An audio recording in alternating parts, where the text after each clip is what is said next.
O diabo, Satanás, o chifrudo, o encardido, o capeta, ele teria feito um projeto, traçado um objetivo que ia desde a Idade Média até a época em que estamos vivendo de pós-modernidade. E qual que seria o objetivo dele nesse projeto, né? Seria ser adorado como Deus. A gente sabe que esse sempre foi o desejo do diabo. Ele quer ser tratado como Deus. Ele é o próprio orgulho e ele quer roubar a glória de Deus. Na tentação no deserto, relatado no Evangelho de São Lucas capítulo 4, quando Jesus é tentado por Satanás, naquele momento Satanás fala para Jesus: olha, eu te darei todos estes reinos que eu te mostro agora do cume desta montanha, se você se prostrar e me adorar. Aí Jesus responde: não, adorarás somente o Senhor teu Deus, e a ele servirás. E também lá na tentação, em Gênesis capítulo 3, quando a serpente tenta a mulher, ele também fala para a mulher: não, é verdade que Deus proibiu vocês de comer de todos os frutos. Aí a mulher dá trela, né? Não, não é verdade não, ele falou para não pode comer só desse aqui. Aí a serpente entra, né? Não, é porque Deus sabe, se você comer deste fruto, você será como um Deus. Por que ele tenta a mulher desse jeito? Porque este era o desejo dele. A boca fala daquilo que o coração está cheio. E afinal de contas, que trajetória é essa? Que projeto é esse? Vamos falar sobre isso agora.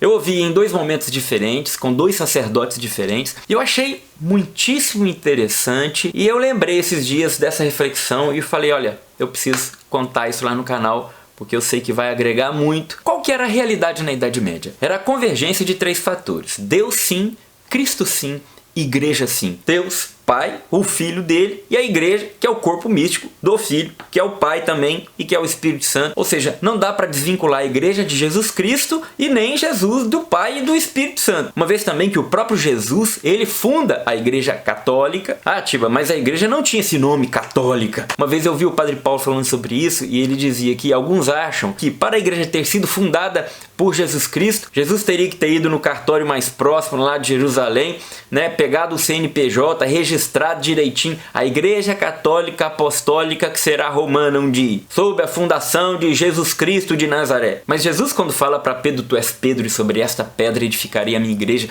e as portas do inferno não prevalecerão contra ela. O que ligares na terra será ligado no céu, o que desligares da terra será desligado no céu. Ele dá a chave para Pedro. É por isso que a imagem de São Pedro tem a chavinha, e o reveste da autoridade papal. Daí em diante começa a sucessão dos papas e não termina mais. Está aí com o Papa Bento e o Papa Francisco, sucessores por uma linha ininterrupta até Pedro. Tudo isso eu falei para dizer que o Pai, o Filho e o Espírito Santo quiseram a Igreja e a fundaram. Então na Idade Média, Deus sim, Cristo sim, Igreja sim, sem problema nenhum. Isso era muito claro. Qual foi então o primeiro passo de Satanás? Quebrar isso, incutindo nas pessoas que Deus sim, Cristo sim, Igreja não. Surge o protestantismo, rompendo com esse tripé. Mas você acha que o diabo estava satisfeito? Não. Qual que era o objetivo dele?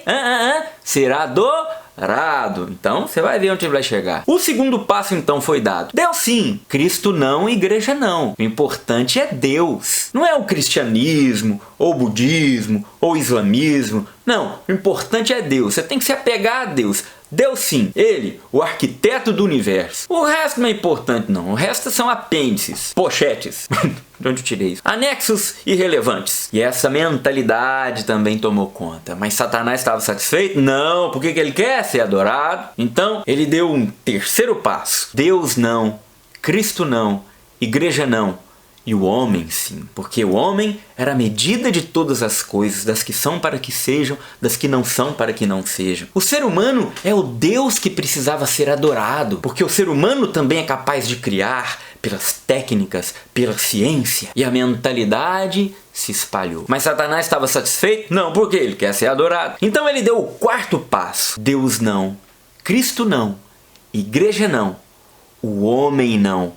O bicho sim. Por um motivo muito óbvio, o homem é a imagem e semelhança de Deus. O homem é esta imagem, esta foto que reflete a Deus. E Satanás também tem ódio do ser humano. Você já percebeu uma certa mentalidade panteísta por aí, onde o bicho Ele é um deus. Ah, Tiba, que exagero. Ninguém coloca o bicho como deus. Mas tem colocado acima do ser humano? Tem. Hoje tem mais pet shop do que hospital. Tem hotel pra bicho, comida enlatada pra bicho, massagem pro bicho. Tem gente que vai no fogão, faz o prato pro bicho. Arroz, feijão, carne. Só não põe salada porque o bicho não gosta de salada. O pior é que todas as vezes que a gente fala sobre isso aqui, a gente denuncia essa inversão de valores. Sempre tem aqueles nos comentários que falam: nossa, mas para você falar bem de Deus, falar bem do ser humano, você não precisa denegrir a imagem do bicho, você precisa atacar o bicho. As pessoas estão perdendo a capacidade de raciocinar. Elas não entendem mais o fato de você denunciar um exagero não necessariamente significa que você está desprezando a criatura, que você só está colocando ela no devido lugar. O ser humano está aqui, o bicho está aqui, essa é a ordem da criação. Mas Satanás ficou satisfeito com isso também? Não, ele não quer só isso. O objetivo dele é: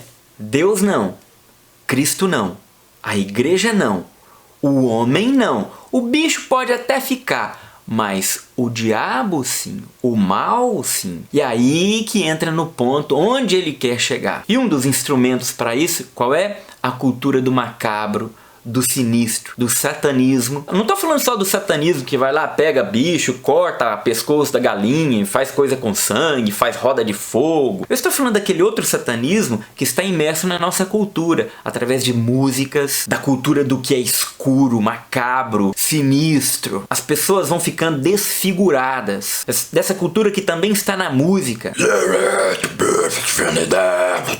Isso é do diabo, pô. Vai falar que isso é de Deus. Ah, Tiba, não é de Deus, mas também você não pode falar que é do diabo. Posso sim, tô falando, é do diabo. Tem as unhas pretas, batons pretos, sombras pretas, gargantilhas pretas, umas fincas pelo corpo, as tatuagens macabras, uma retaliação do próprio corpo. Gente, eu vi outro dia uma foto de uma mulher, cara, que ela colocou chifre, cara, implantou umas bolas de ferro embaixo aqui, ó, assim, da testa, pra ficar com chifre, cerrou os dentes pra ficar com o dente afiado, trocou a cor do olho, pigmentando o próprio olho, que é uma coisa horrível, assim. Você olha e você vê, é o diabo mesmo. Então, a cultura da adoração do que é sinistro, do que é mal, do que é ruim, perdeu completamente a noção do belo. E a contemplação da beleza é o primeiro passo para você contemplar a Deus. Quem não consegue contemplar a beleza, perceber a beleza, não conseguirá contemplar a Deus, que é a beleza por excelência, fonte de todas as outras belezas. Satanás parece que traçou um plano, e pelo que eu estou observando, em parte esse plano obteve sucesso. Agora a pergunta é a seguinte: e eu tenho feito parte deste plano do diabo?